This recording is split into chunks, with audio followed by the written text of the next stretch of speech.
Assalamualaikum warahmatullahi wabarakatuh.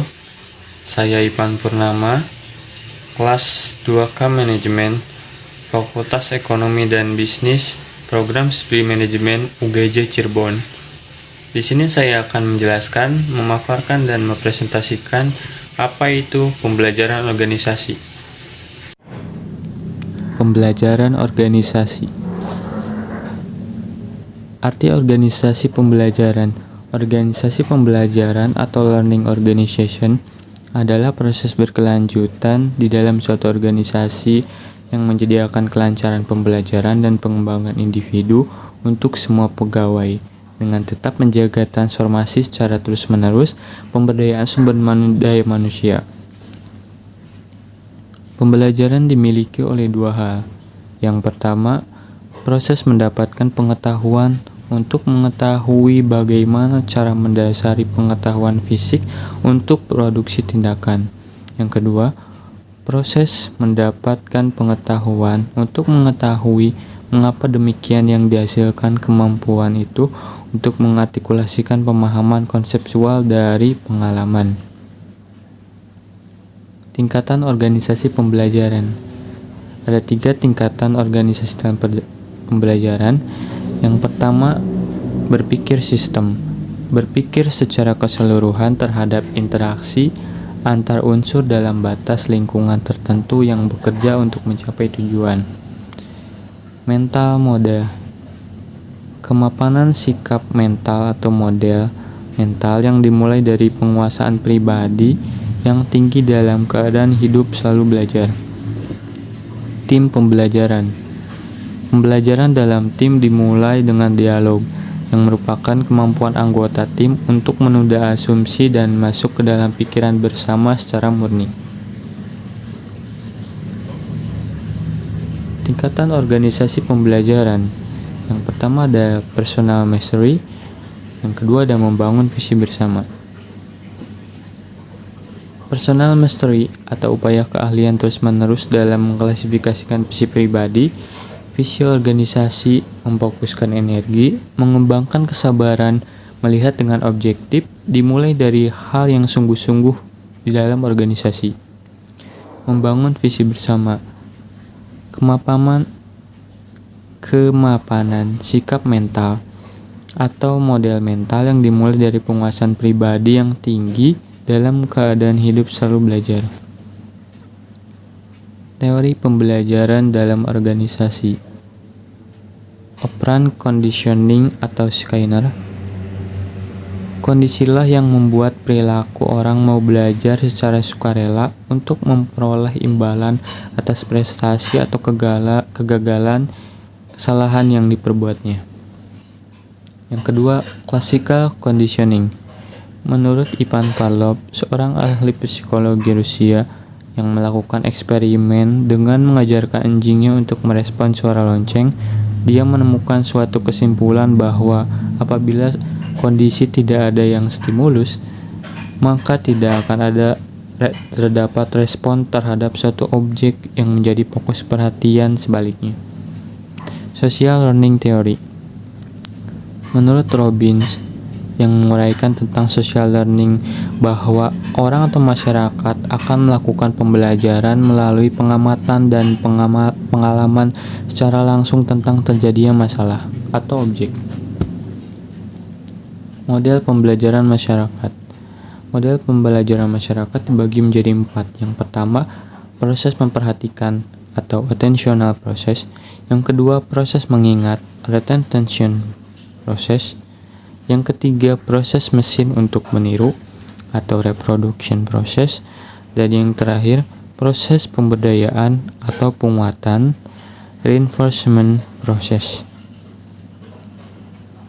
Cara manajer menjadikan organisasi pembelajaran.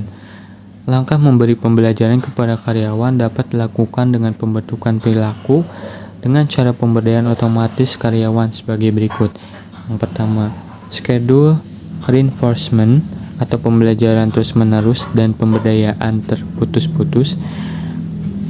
Continuous reinforcement, pemberdayaan perilaku sesuai kebutuhan organisasi yang setiap saat dibutuhkan dalam melakukan pekerjaan. Intermittent reinforcement atau pemberdayaan perilaku yang mungkin untuk mengatasi kasus dalam pekerjaan yang jarang didemonstrasikan. Yang kedua ada reinforcement schedule and behavior. Pemberdayaan untuk meningkatkan performa karyawan secara umum merupakan continuous reinforcement, tetapi dilakukan dengan modifikasi dan pengembangan organisasi. Modifikasi dapat dilakukan dengan mengembangkan beberapa aplikasi spesifik untuk meningkatkan semangat kerja karyawan, memberi hadiah bagi yang tingkat absennya paling kecil atau tidak ada absen, memberi kompensasi bagi karyawan yang berprestasi, dan potongan tunjangan bagi karyawan yang tidak berprestasi, meningkatkan disiplin karyawan, mengembangkan program pelatihan, program monitoring yang kreatif. Karakteristik organisasi pembelajaran. Gagasan baru merupakan syarat bagi organisasi pembelajaran. Pengetahuan baru harus ditransfer kepada seluruh organisasi. Dan yang terakhir menurut Wibowo, perilaku organisasi harus berubah sebagai hasil dari pengetahuan baru. Aspek strategis organisasi dan hambatan pembelajaran. Organisasi yang adaptif dan responsif terhadap lingkungannya, eksternalnya sekaligus kuat dalam integrasi internalnya. Proses di mana anggota organisasi mendeteksi berbagai kesalahan, kemudian mengkoreksikannya melalui berbagai tindakan dan atau restrukturisasi organisasi. Proses yang menunjukkan tim manajemen mengubah pembagian model mental organisasi, pasar, dan pesaing mereka.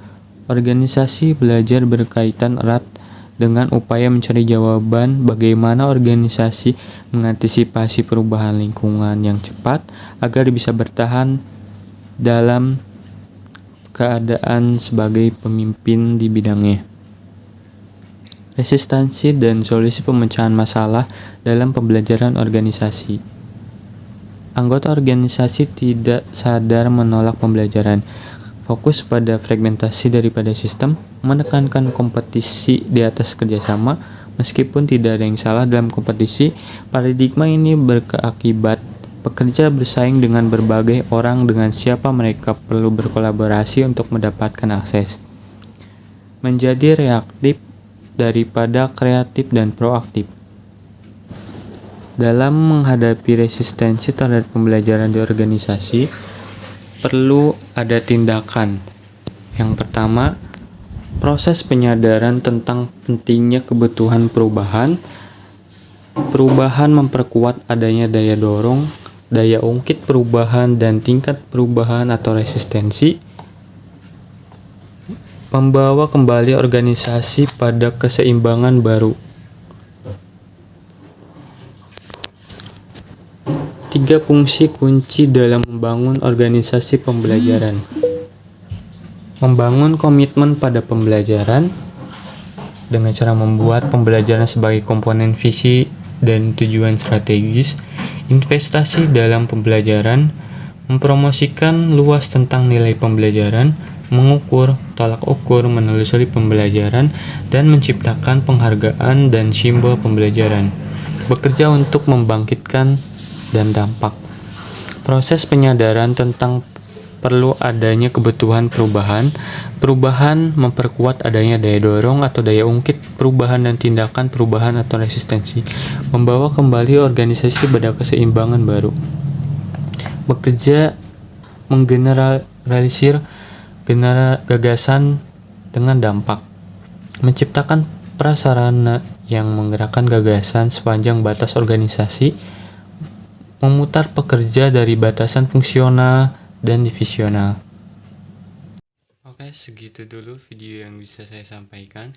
Terima kasih telah menonton.